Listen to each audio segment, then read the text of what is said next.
Давай. Мама. Негізі мама деп айтардың алдында басқа сөз айтайын деп атыратынмын. Бірақ всегда құтқарып қалады мені. Аха. Аха. Келеміз. Өсет мына жерден тікендер шығады. Енді тікендер кетеді.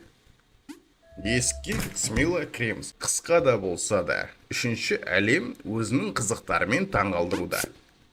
Енді күте тұр. Екі жағы да мені өлтіргісі келеді екен. Мына жерге секіргеннен кейін обратно секіреміз. Күтеміз да былай секіреміз. Ей! Екеуің орталығын тұра береді ма? Мен ей деп мына жерден былай болады екен. Күте тұр. Саған секіреміз, былай секіреміз, былай секіреміз, былай секіреміз, былай секіреміз. Былай. Аха, мен сені көріп жетістім. Давай. Енді алдымнан бір тікен шығады сияқты ма? Қалай?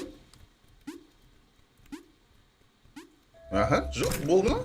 Бар болған осы ма? Үшінші әлем деп мақтап атсам, бар болғаның осы ма? Ой, сен дейлердің түрін көрген ме? Аха.